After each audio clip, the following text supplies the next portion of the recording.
Welcome to the latest episode of the Mentors Office podcast. We're back. I wanted to mention quickly that my co host Annie will be back in the next episodes as she has been recovering.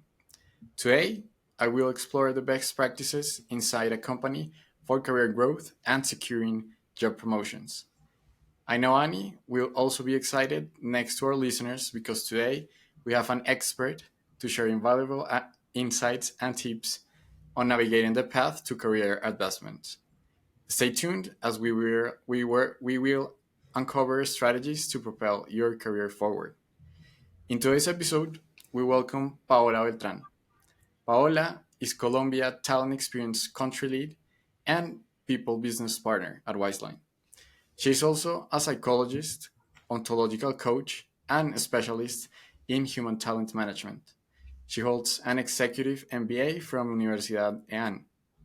Her substantial experience includes leading processes aimed at structuring and developing innovation processes, strategic design of corporate culture, organizational development, agile change management, and new ways of working. As a critical element from the onset of organization's strategy, she has developed a complementary process that implements methodologies for creative, innovation, agile, and disruptive transformation for over 30 national and multinational multilatin companies. Paola, welcome to the Mentors Office podcast. A pleasure. Thank you. Thank you, Alberto. It's weird to hear everything about my CV. Where you are an expert. Thank you. Thank you. So glad to be here and thank you for inviting me. The same. I was really looking forward to this episode because you are an expert on this topic.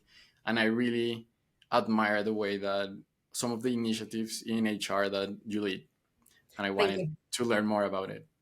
Paola, you mentioned that visibility is an important factor in getting a job promotion or a salary raise. How can someone increase visibility, and how can someone at a low level of the organization create visibility? That is a good question, and you have to take that in the frame of the company that you are at, right? So we are talking about how we handle these kind of processes in Wiseline, and of course, something that is very important for us is how people promote themselves. And when we talk about visibility, we're talking about people that is willing to put a landmark on the things that they are doing, like the not only talking about the projects, because it is very important that people are really commit with their projects, but when we talk about visibility, it's how you make, like how you left your footprint, how you make the difference, but also how you think about embracing the culture, the Wiseline culture, and how you live through that culture. And that means how you show that you are a creative person, that you show that you are really committed with the community. So not only senior roles have the opportunity to have visibility, because oftentimes we associate visibility with doing things in front of the client or in front of key stakeholders. And sometimes the work that people do in the background probably is not the most notorious. But when we are talking about visibility here at Wiseline, is when you even doing a work or a job that is in the back, that is in the, as we call it in Spanish, because I forgot the word in English, tras bambalinas. That work really matters, and the way you do that work creates visibility, probably not in front of the client but in front of the project lead, probably not with the project lead or the technical expert, but with the team. And that those kind of things will create noise, and as much noise as you create, good noise you create, much visibility you are going to have. And also being involved in internal initiatives, being involved in the community, participate in the activities, in the things that will promote all this community strength and that bond. I Like think the that's events, right? probably Like the right. events that the The events that, for events, for example, example. Wiseline has like those, yeah, those, how do we call it? The wall that are Yeah, for those example, small like celebrations or we the have launches or the that's dinners. right. We have events that are intended to promote the a strength bond within all the community. So be in those scenarios is not only about sharing with your coworkers, it's about showing your work, get for them to have the opportunity to get to know you. And let me share with you a little example that has happened around these events is that when you have the opportunity to talk with other people that are working not in your project but in other projects, and probably you get released to the bench and you are no longer in a project, when someone knows you, that person is in a project and probably it's going to need a skill set that you have, and that person knows you.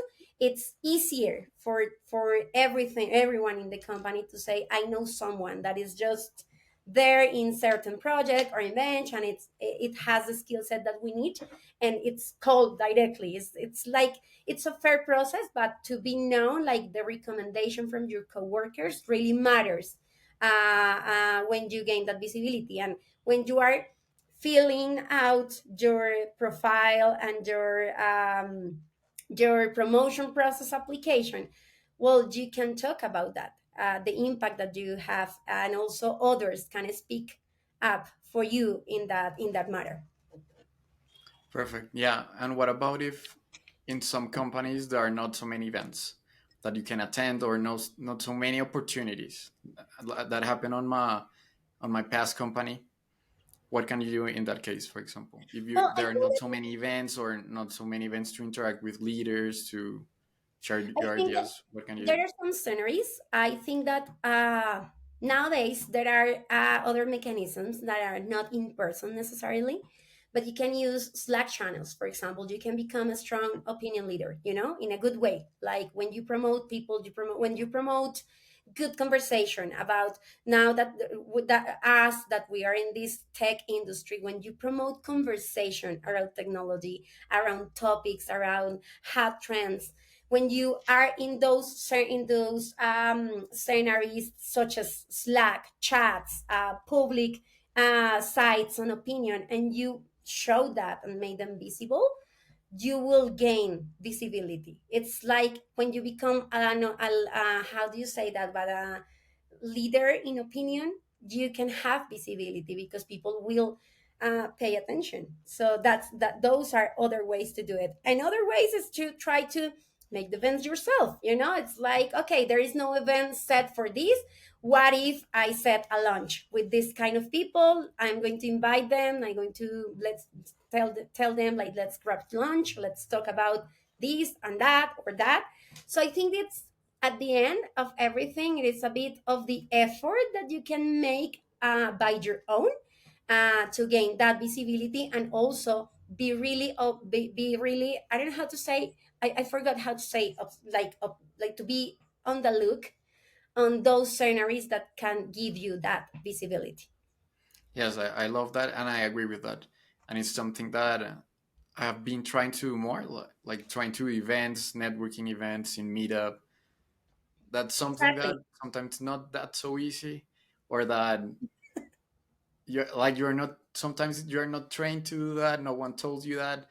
And but yeah, you need to be proactive, try to organize events, or even as you mentioned, maybe, Exactly. well, your company doesn't have a Slack because it's a really small company, that like what happened to me one time. Maybe you can send an email, you know to one of the Exactly. leaders. It doesn't have to, like, trying to think. And I think if I would have done that years ago, that would have helped me a lot.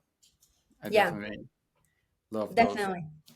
And another thing that is very important in this topic of job promotions, career advancement, is building achievements and results, and to show that how can how to build and identify achievements and contributions for a job promotion. Hmm. Paola. I think that that's one of the trickiest part of the promotion process. And I am not talking only in Wiseline, but at every and any company. And it's not because it's not easy to measure, because actually it's quite easy. It's just because you are not used to do it. So, for example, when you're talking about an achievement and how to record or keep track of an achievement in order to put that in a promotion application, well, you have to understand what are the impacts that you are having with that thing that you are doing, right? So just focus on what's the impact that I am achieving in this. So if I am developing an application, what are the possible outcomes and impacts that I am going to have by doing that? And how can I measure? For example, I always, when I advise someone when they are preparing their package for the promotion, I always say to them like, try to think if you are impacting revenue, quality, velocity, client relationship.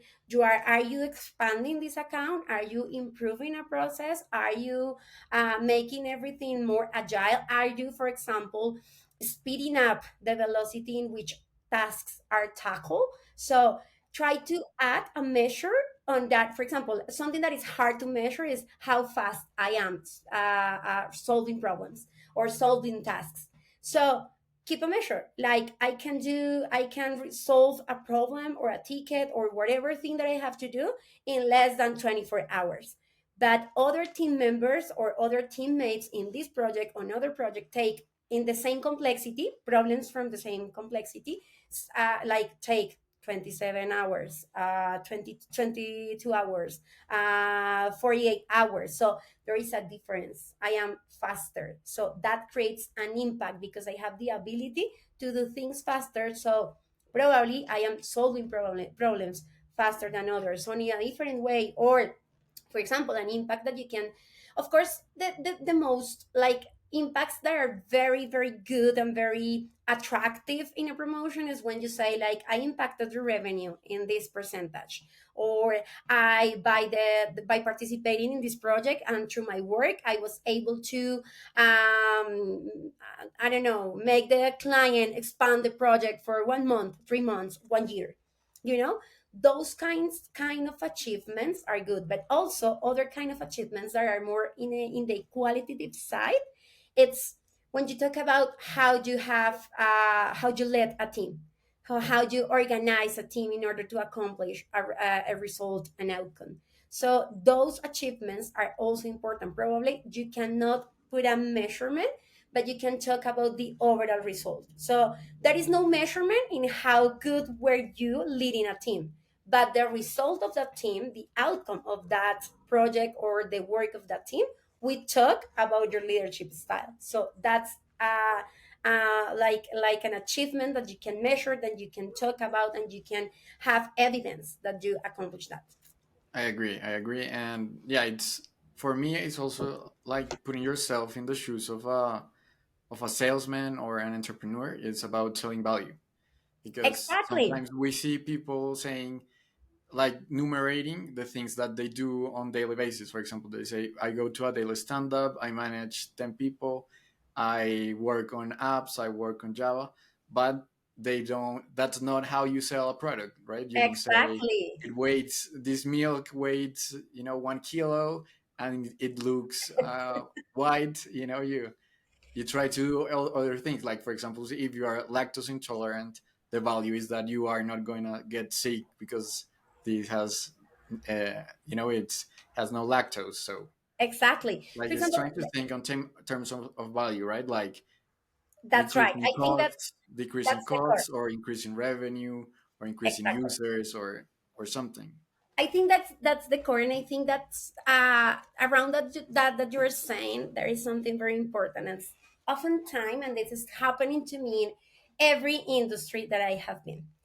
Oftentimes, people think that by doing the job that they are being paid for, it's worthy for a promotion. It's like I am already paying you for doing this job. I open the doors of my company for you to do this job, and you are doing it great. You are doing it good, and this is that's what you should be doing. I am not saying that we say like you should give this quote that I don't like that much, this extra mile in which people understand that is working tireless for hours and hours and hours. It doesn't have to do anything with that. It's about working smart. It's about showing value. It's about committing with outcomes, not with tasks. And that is something that probably people sometimes has difficulty to show the results because they are more focused on the tasks that they are completing and not the value that they are showing by doing those tasks. Definitely. Sometimes like we get into a routine and we don't think like there's no we don't try to think are we doing the right thing, are we creating value? No, like my boss told me this or he told me that, Exactly. and that's why I do it. But sometimes people don't ask the why, or should I do something instead, or Or do thinking something okay, am I different. doing something that really creates value, or am I just doing something and maybe I can say to my boss, hey, I think we should do this, instead, and it Exactly. can help both of us more, for example, because obviously what you do also helps your boss to shine.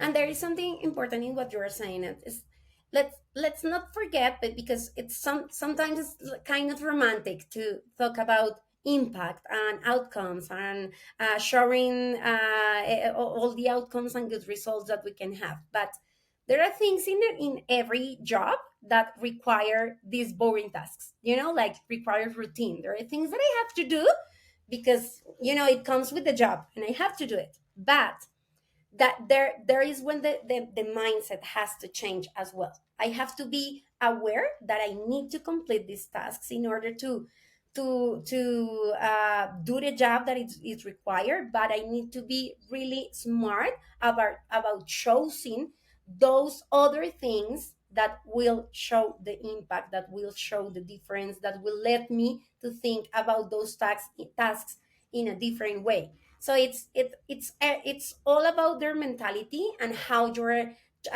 facing and tackling those challenges and those tasks that you have at your job.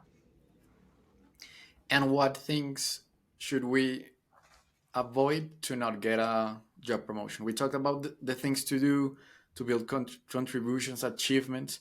What things should we not do, or what examples do you have of, okay, don't do this, or maybe as we mentioned, don't stay, just don't go with the flow, try Uh-huh. to, think. What would you say that? Mm, well, there are a lot of things that you shouldn't do, but it's not about what you shouldn't. It's just, or to me, it's not about what you shouldn't do or what you should avoid. It's just, again, as I said just just a few seconds ago, I think it's all about how your mindset is set.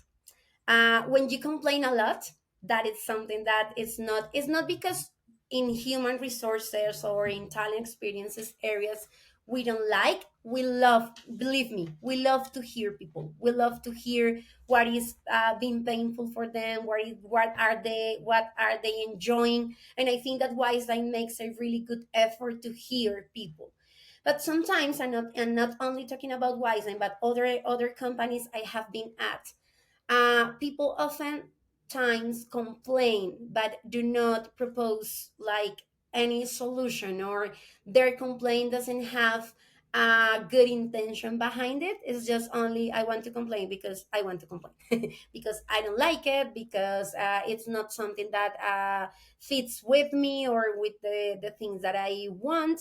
And it's okay, it's okay, we can have disagreements, we can have probably there are changes in policies that not all people are happy with.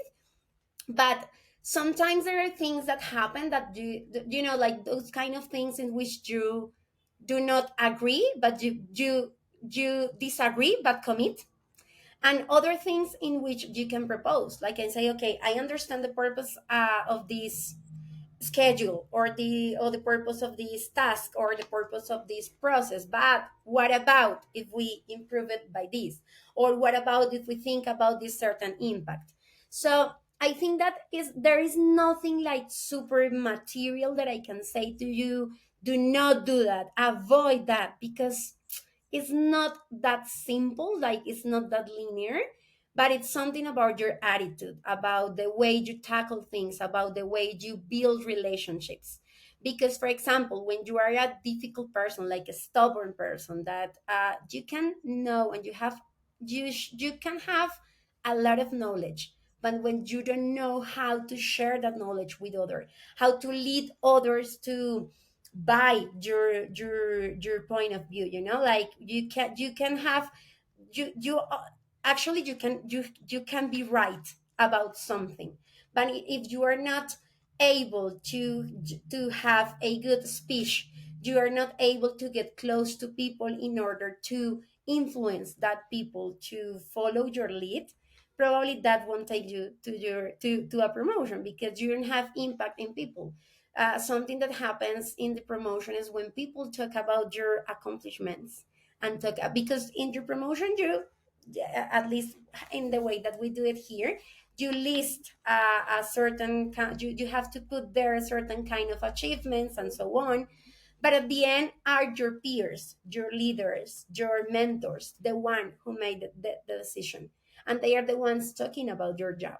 So if you don't create that impact and you don't create that kind of closeness with people, and not closeness, no, I'm not talking about friendship, I'm talking about closeness by work, admiration, and all those characteristics, probably your job won't be seen as much as others that can have that possibility or that ability.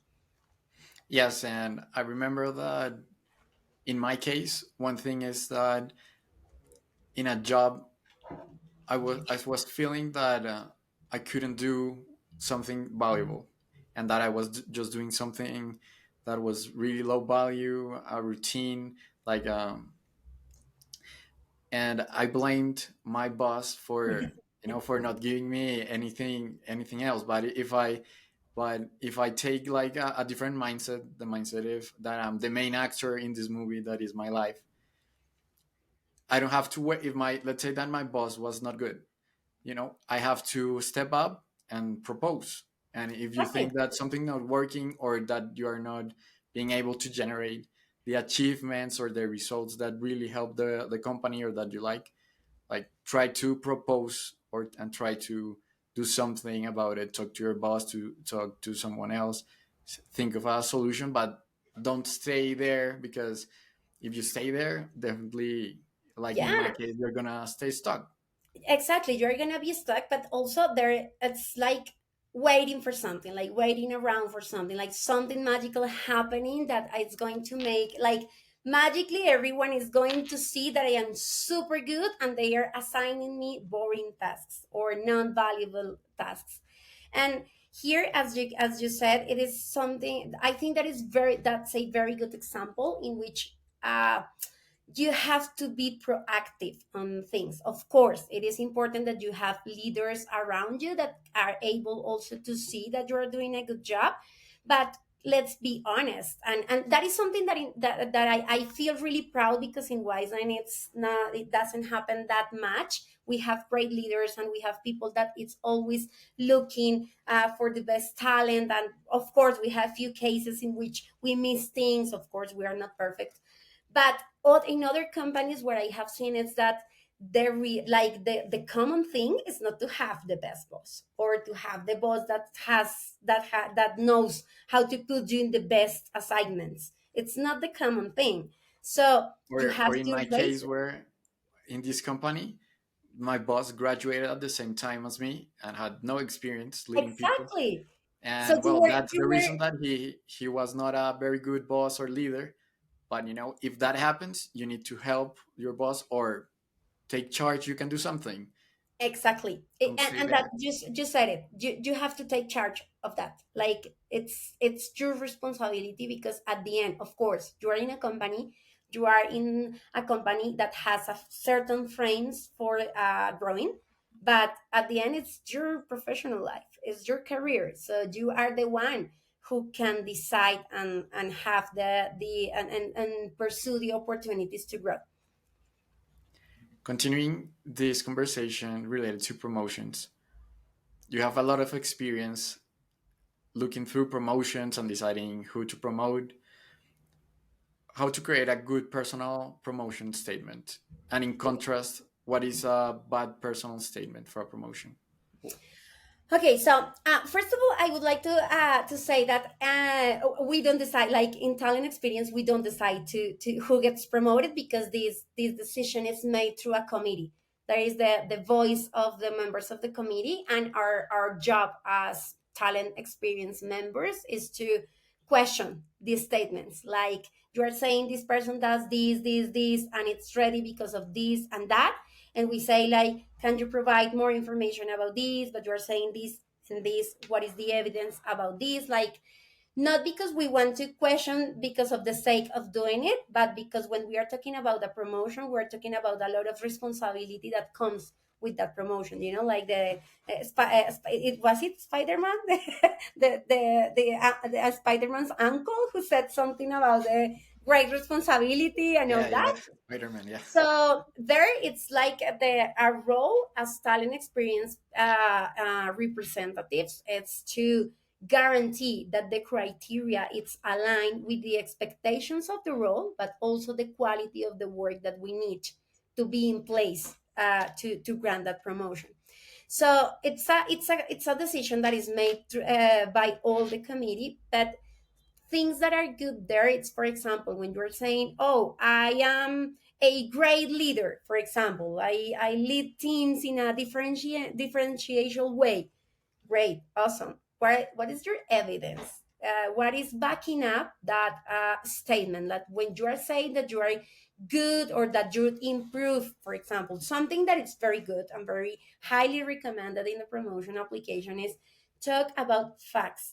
What have you improved, done, achieved? What have is not like, I think that I am a great teammate. Awesome. Why are you a great teammate? What are the things that are backing up that statement? So it's not, again, it's not about what is a bad statement. It's like whatever you put in there in that document, what are the facts that are backing up those things that you are saying? So what are the impacts? Like, you're, for example, I can say I am an amazing country lead. I don't know. I can think that about myself, and that's good. But what is the people that I am leading saying about my job? What is my community saying about my job? And how that shows that I am really a good country lead. For example, I can say I improve the onboarding process. Awesome. What did you improve? How do you know that you improved that? Because it was working the same. So, how do you know that was good? It's better now. Why? So, it's about how you show facts behind those statements that you put there. definitely. I think that's a really common mistake on, I don't know, on LinkedIn, or when you create your personal statement for a promotion, that people mention a lot of qualities but don't back it up with anything. They say, okay, I'm a good leader, as you mentioned, or I have leadership skills, I have good communication skills. But if you like mentioning those things, anyone could put that on a paper, on a resume, or on whatever. But anyone can put that, but no one like having the evidence. That's what really makes the difference of believing someone and not just reading, like in LinkedIn. If you see the LinkedIn pages, they have Oh yeah, like no, they are 100 very skills and they have everything. yeah, like they are Anyone amazing. can put that Yeah, there. there is something there that to me, when I work, when I started my career, I worked as a recruiter.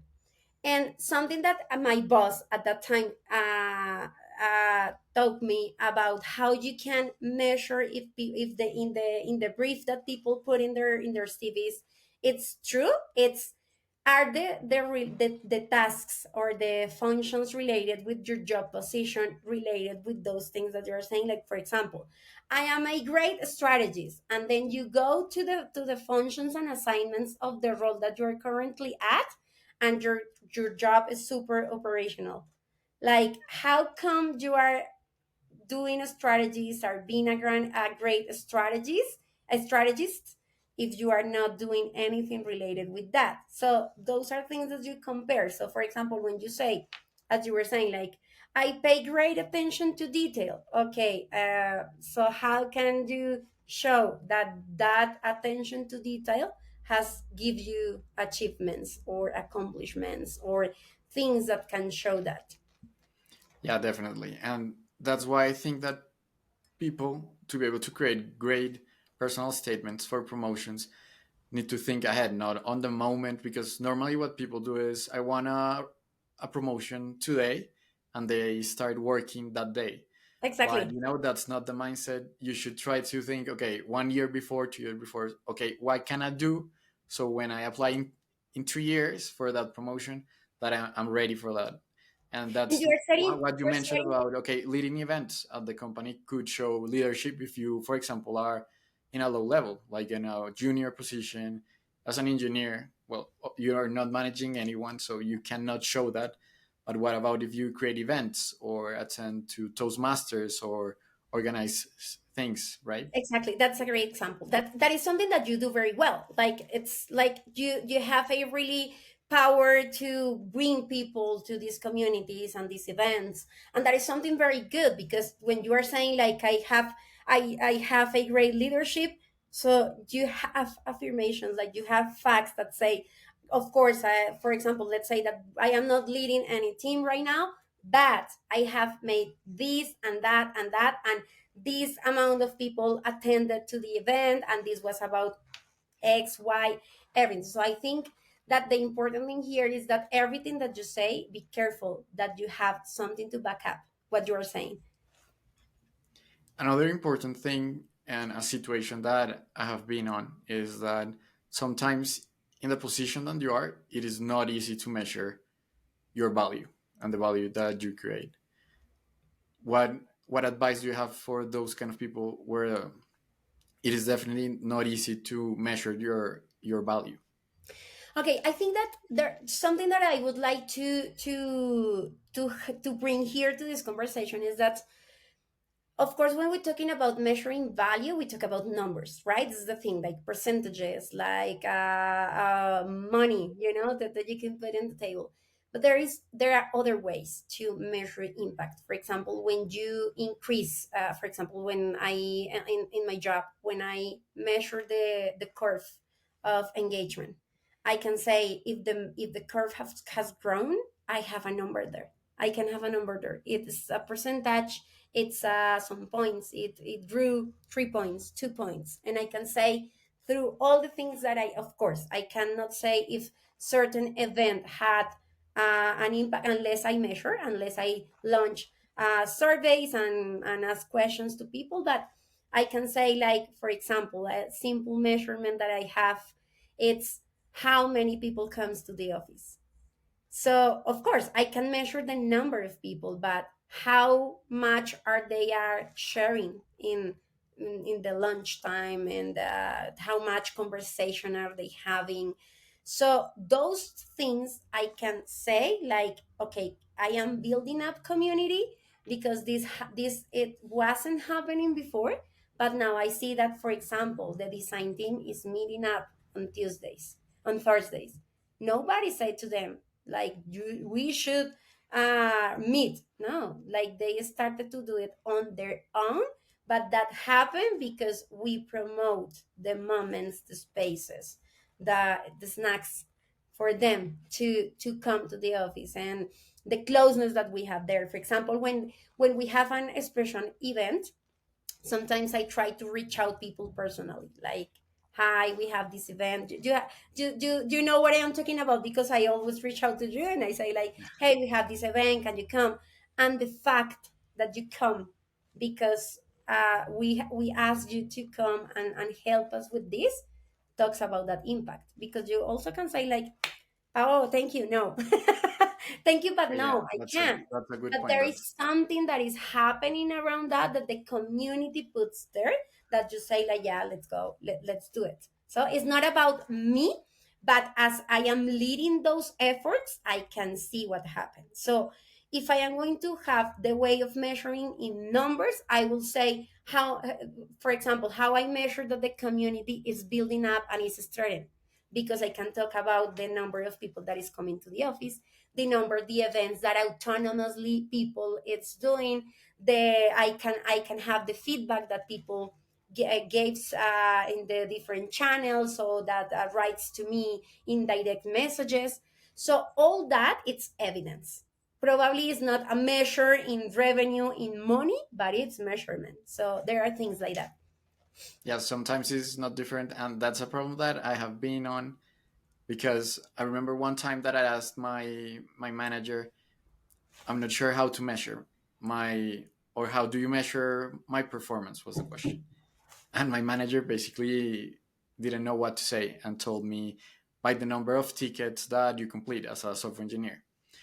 But like I was, after having the mindset, okay, let's measure value, like that's not value. And what that was a little bit confusing in my case. And one thing that, for example, I came up was, maybe I'm not doing anything that I can measure, but I said, okay, I'm gonna propose this project, and I know how to measure value on that one. That was one idea, for example, that I had, because sometimes it's not easy, and I imagine that there's a lot of people where even their managers don't know how to measure their performance.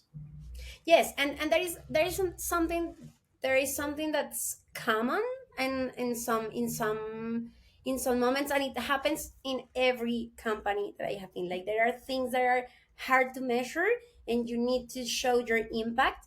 So the question there, it's the question that you are asking, that you asked yourself at that moment. It's, what would create impact?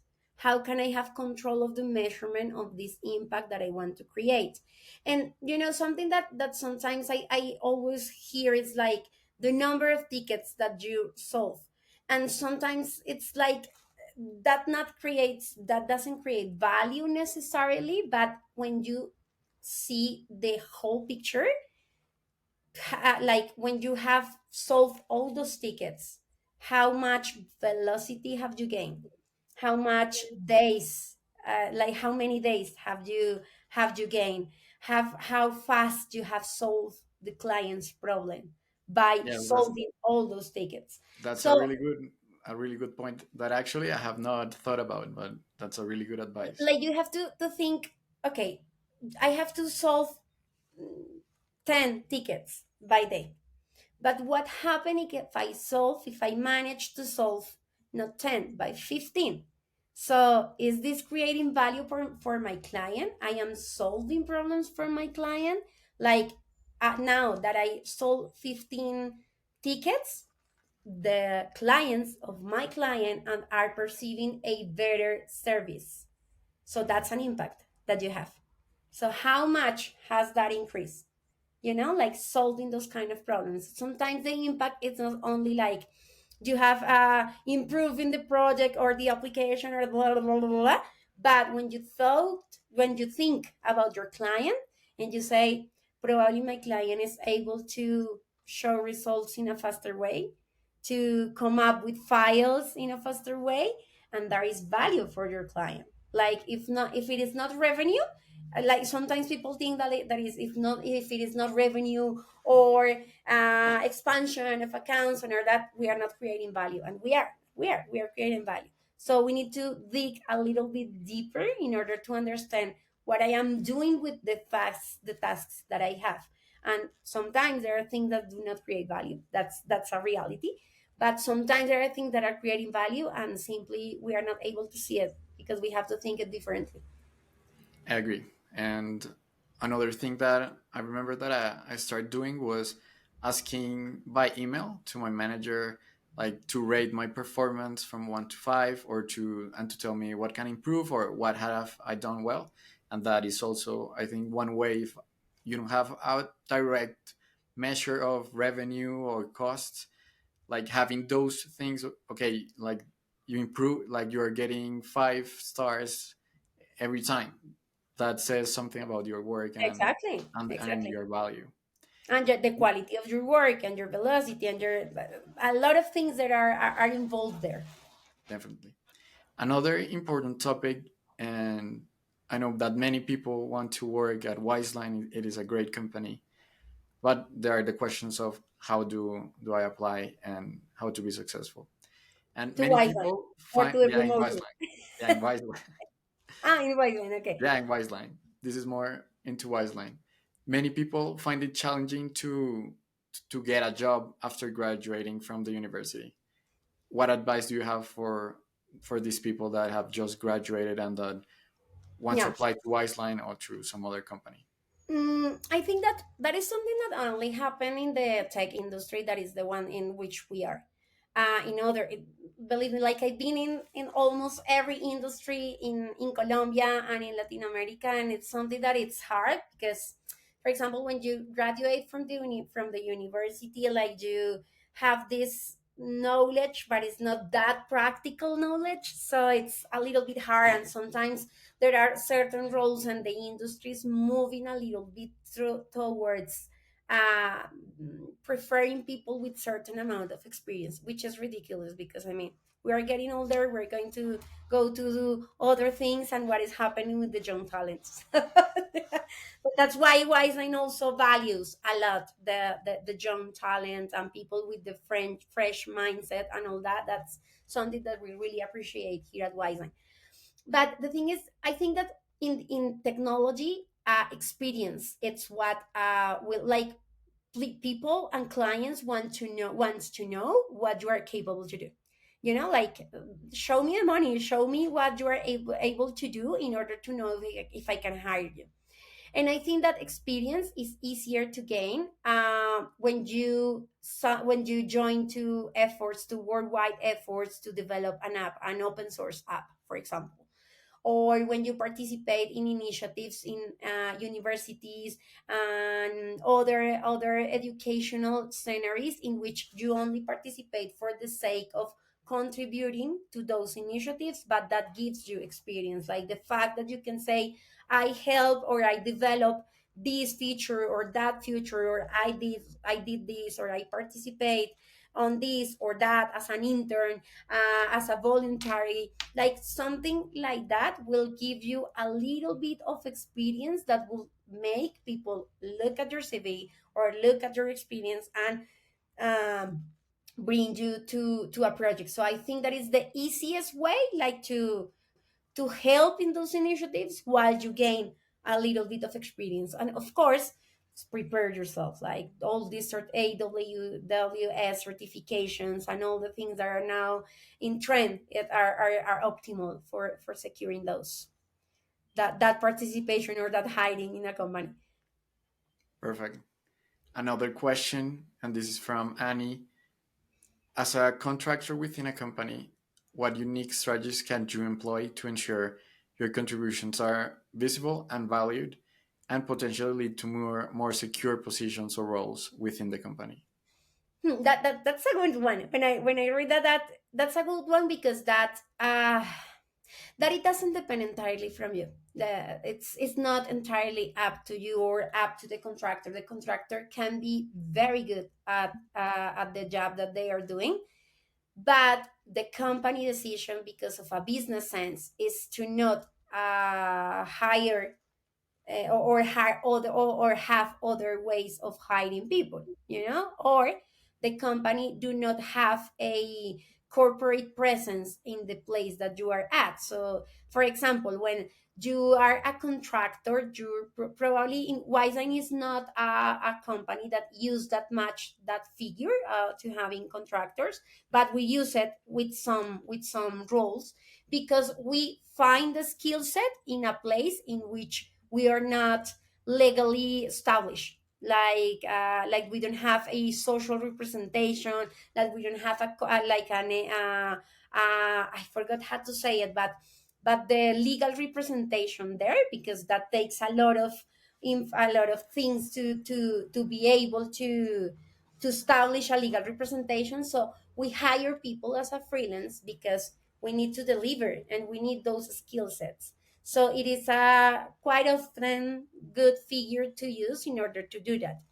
Another decision can be talking about, this is more like this is depends 60% on the business sense and the business strategy.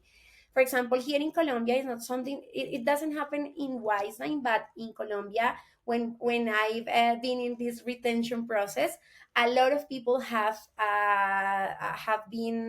gone from Wiseline because they get offers from US companies that pay them in dollars.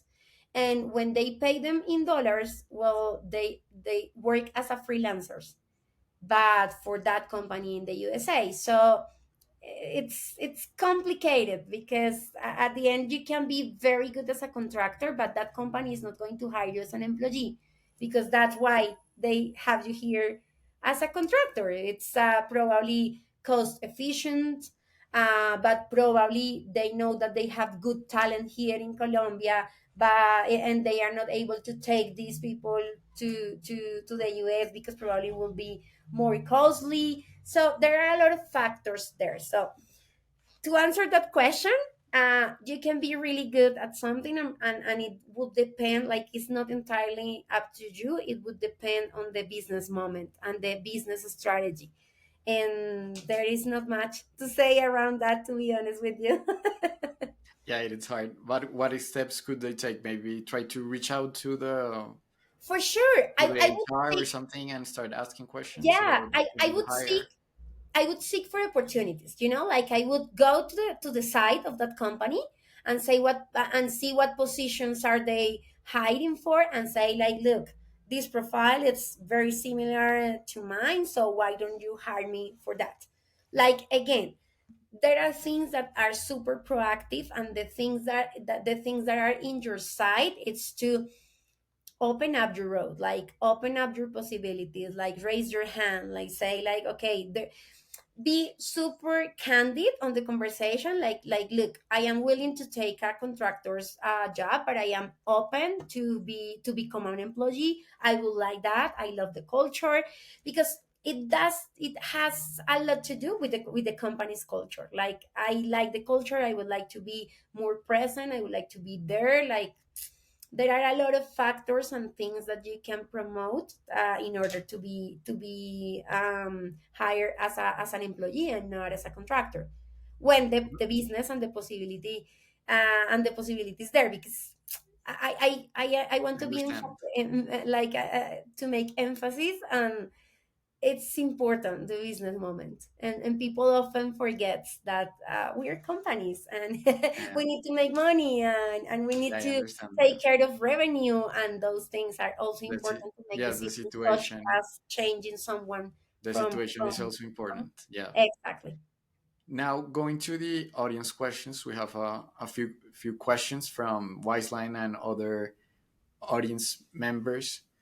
And the first question, Pau, is what is the best career advice that you have ever received?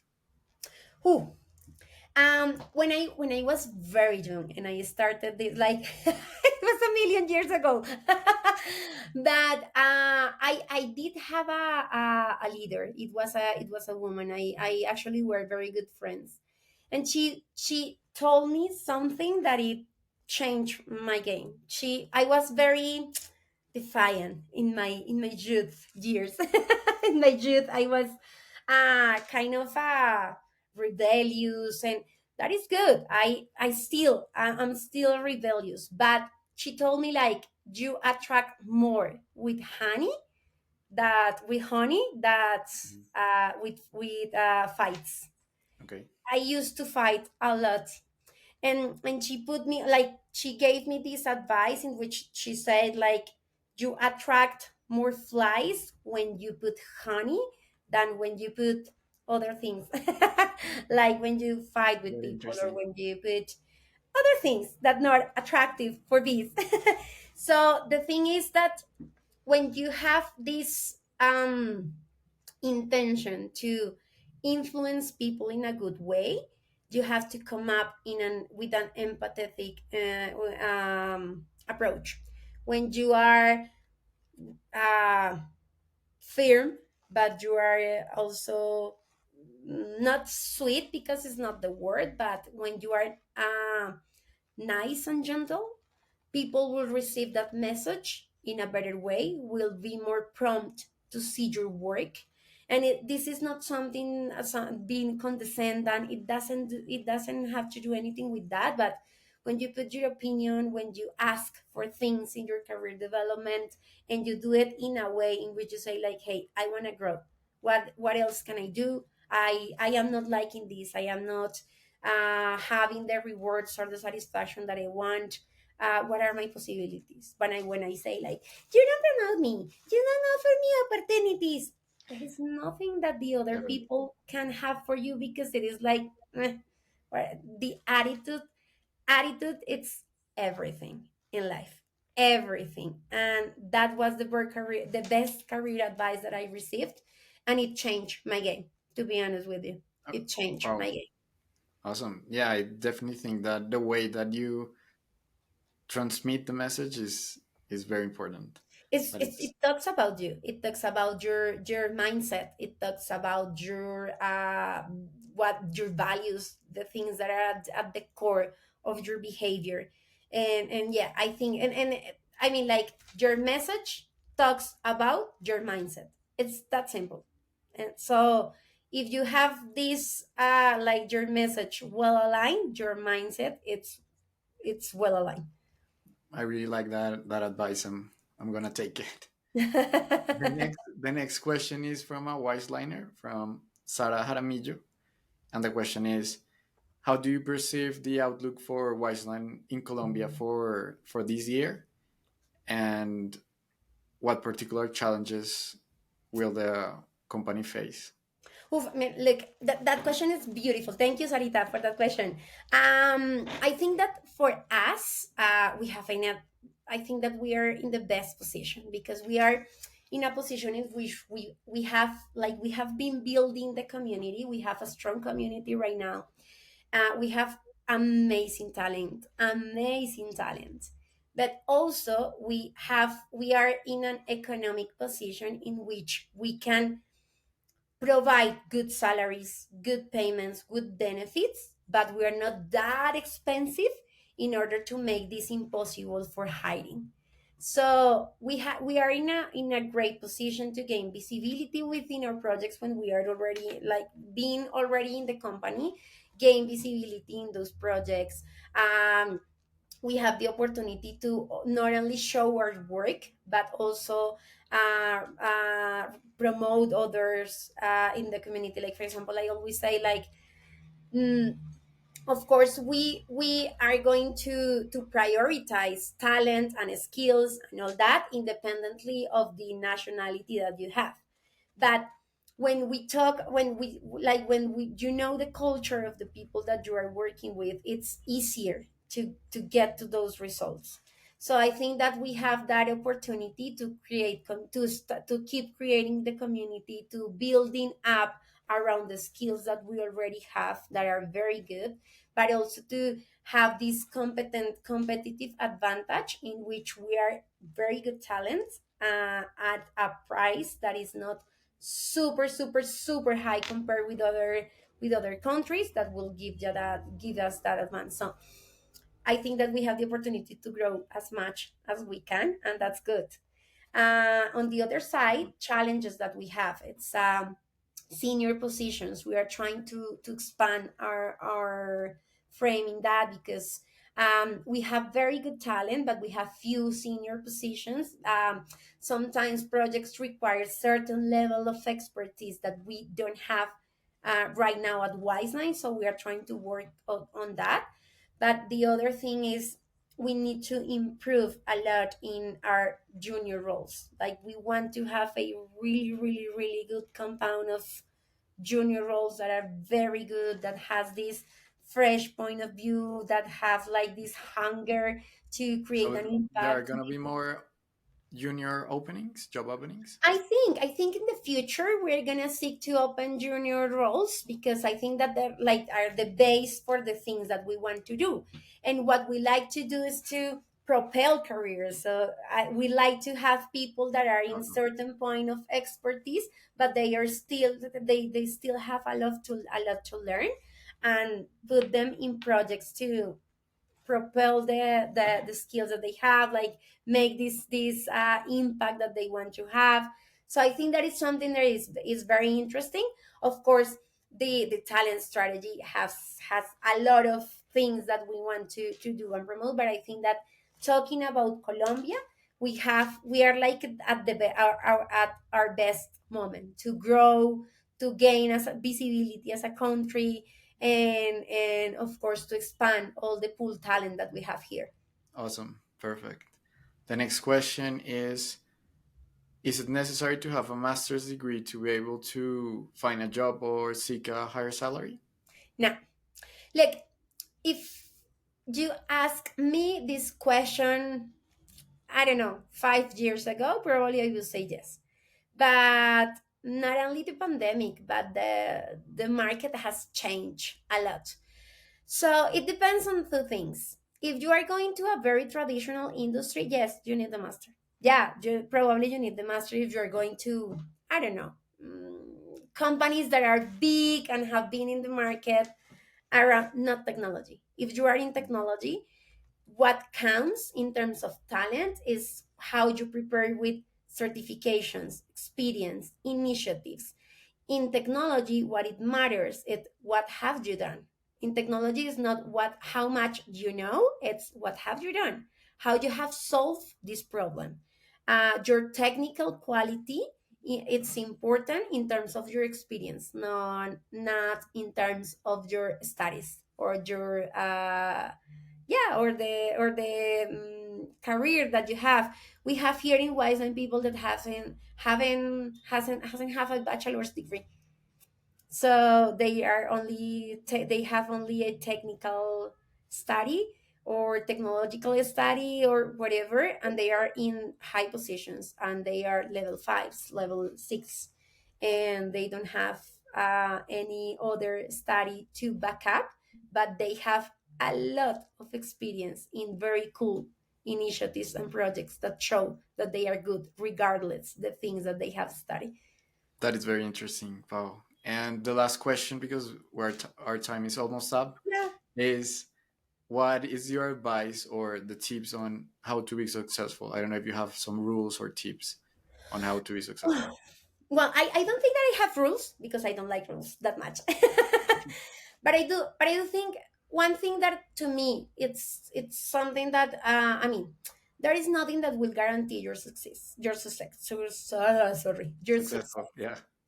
But I think that your mindset will take you as far as as the constraints or your mindset will allow you to go. So if you are fixated on something, probably you are going to find a lot of difficulties in the way in the road of success. I think that flexibility and I think the most important one is gratitude. That is something that is about my life philosophy. Like, of course, there are moments in which what gratitude and but there are things that happen that probably makes me doubt some things, but I always feel grateful for the opportunities that I have, and I think that I've been really smart on taking advantage of the opportunities when they come. Dare yourself. For example, when I get to Wiseline, I was afraid because I haven't been part of a talent experience or people or human resources area for like 8 years. I mean, I was in other things like in the innovation business, other things, and coming back to talent experience area, it was like a challenge, and I was like, I don't know if I am, I am prepared for this, but I did it anyway. Like with fears, with like believing, like, am I ready? Am I enough? I know enough. I have enough experience, but I did it anyway. So sometimes it's about not losing fear because that is impossible, but doing it. Challenge yourself. Like this is something that scares me, but let's do it. And I think that other thing that has helped me, it's I am a really people person. Like I like to be close to people. You have lived that. Yeah. I like that, and that has helped me to get in good relationships with people. That this networking. So I think that it's a mix of things. I think that nothing will guarantee success. I feel successful because I feel grateful for the things that I have, the experience that I gain. And of course, I do not going to stay like I don't want to. How do you say conformar? I forgot, but Yeah, I like to, yeah, maybe get out of your comfort zone. yeah, and I am ambitious. I mean, I want more. Of course, I want more. but I do feel satisfied and grateful for the things as they are right now, and I work really hard to set my road to keep going to the place that I want to be. Awesome, awesome advice. And well, now this is the end of our episode, and I really appreciate your time, Paola. I think that you're a really great leader, and it's also really insightful to be in the position of an engineer or of a person that loves finance, trying to get the human resources perspective. It's really valuable, and I think I really appreciate your time and getting your view and vision and knowledge about this. I No, think, thank you, thank you. I feel really honored to for you to invite me to this podcast. Feel really glad, and thank you for letting me share my experience with you. well, thank you, Pao, and thank you for to my audience, and see you in the next episode. Bye. Thank you.